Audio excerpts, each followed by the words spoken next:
Ladies and gentlemen, who has got the better resume between Devin the Dream Haney and Terence Bud Crawford? Two tremendous pound for pound fighters in the world. Now, a lot of you guys are going to say, whoa, Devin Haney's not a pound for pound fighter. I personally still think he is. I think Devin Haney deserves a lot of credit for everything that he's been able to accomplish in his career, you know, being that undisputed champion that he was at 135. And then Terence Crawford also doing his thing, you know, moving up multiple weight classes, being undisputed at 147, unifying with that tremendous win against Errol Spence Jr. But who has got the better resume? Because a lot of people are talking about how Terence Bud Crawford doesn't have the best resume and Devin Haney has a great resume, even though they're not even in the same weight class. You could argue, you know, Devin's moving up closer to welterweight, so you could say that, but Bud is obviously fighting, you know, Canelo at 68, so, you know, you really can't say that. But let's break down the resumes. Who has got the better resume between Terence Bud Crawford and Devin Haney? You know, I personally think,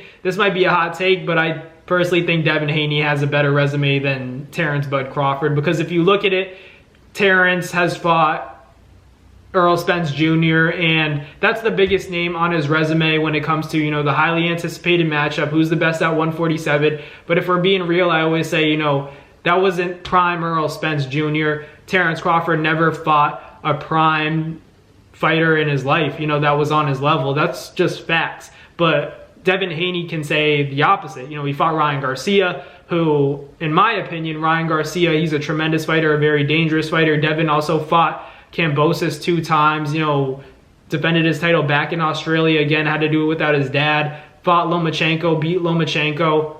I feel like, me personally, I go with Devin Haney's resume, and I'm not saying, you know, Terence Crawford doesn't have better names like Amir Khan and, you know, other fighters like Sean Porter, but in my opinion, it's about, you know, when you fight the fighters as well. If Terence Crawford fought Sean Porter when Errol Spence did, I think I'd give more credit. But, you know, if we're here and talk about, you know, when Sean Porter was already considering retirement, I don't think it's fair to say that that was his best condition. You know, that was the best version of Sean Porter. I just don't believe that. Then you have a guy like Devin Haney, who's, you know, fought Lomachenko. Yeah, Loma was a little bit up there in age, but Loma still had a lot to prove. He wanted that fight so badly. You could see it clearly when he didn't win the fight in the locker room after the fight. He was sad. He was crying. You saw a very emotional Vasily Lomachenko because he knew how much that meant to him. You know, he wanted to beat a guy like Devin Haney because Devin Haney's a special fighter. And Terence Crawford even said about his own resume that Errol Spence Jr. isn't a Hall of Famer. He said, how would Errol Spence be a Hall of Famer? He's been in the same weight class, and, you know, he's never, you know, moved up or down, so how could he be considered for the Hall of Fame? And, you know, he fought every, you know, fighter at 147 except me, and, you know, in my opinion, I always say Spence, you know, is going to be a Hall of Famer because I feel like he deserves it. You know, being a Hall of Famer isn't all decided by whether or not you move up and down in weight classes, how many divisions you've been a world champion in. I don't think that's necessarily the case because Spence proved a lot. He had a lot of great performances. You know, the Sean Porter fight was so exciting. The Kell Brook fight was dominant. You know, I feel like Errol Spence is proven, you know, he's been a dominant force in the welterweight division for all of his career. You know, he was that name. Once he fought, you know, Chris Algieri, there were a lot of fights that you were like, Spence is a bad boy. I need to see him and Bud fight. But just because he lost to Bud, all of a sudden he's not, you know, a Hall of Famer anymore. If he had beaten Bud, he's obviously there. But let's be real, he's been like car accidents and the detached retina, a broken rib. You know, that wasn't the best version of Errol Spence Jr. And you know, you could say I'm taking away from Terence Crawford's win, but that's just facts. You know, it's not like